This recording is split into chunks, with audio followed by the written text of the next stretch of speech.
Greetings. As you can see, looking over at our pulpit that is once again at the front of our platform. If you've been paying any attention to the news, you know that it's been a very exciting and busy week, both for our governor as well as for the CDC. As they've changed their guidelines and their mandates, the elders of our church met on Friday night to make adjustments on our approach to life in community.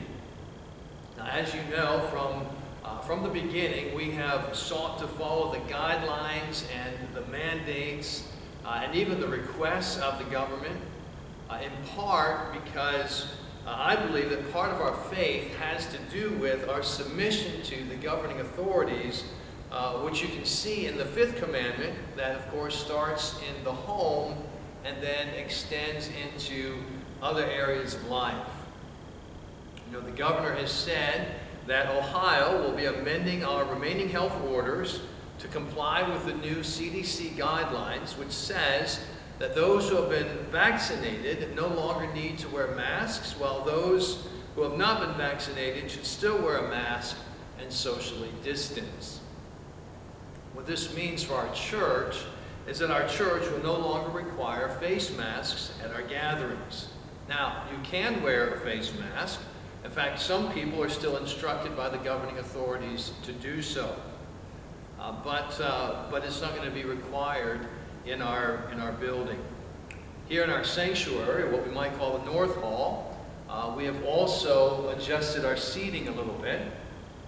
So as you can see here, we've removed the every other pew seating towards the front of our sanctuary, while we have retained the every other pew seating towards the back of this room.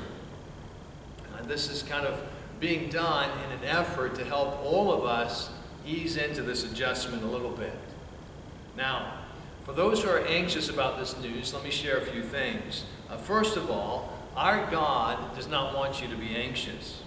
In fact, the scripture will tell us to cast all of our cares upon Him because He cares for you. Not only that, but remember what our first memory verse was this year, Psalm 37:8.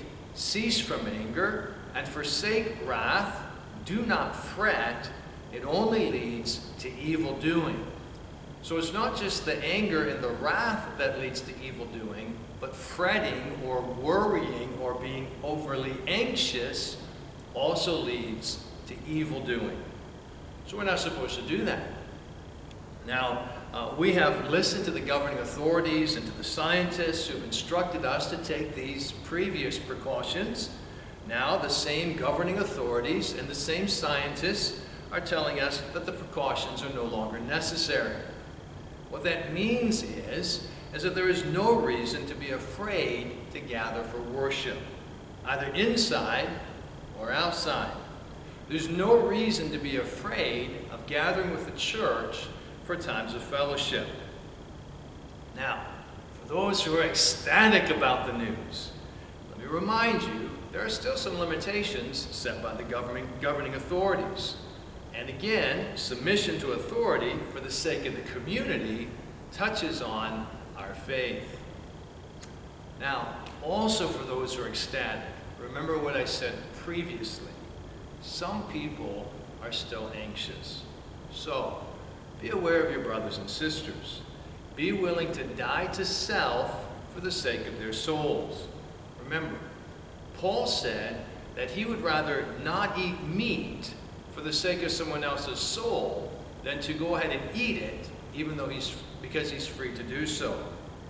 So what that means for me, at least, in light of that, though I have no reason to continue wearing a mask, for the sake of another person's soul, I would gladly do so, though I don't intend to wear one on a regular basis.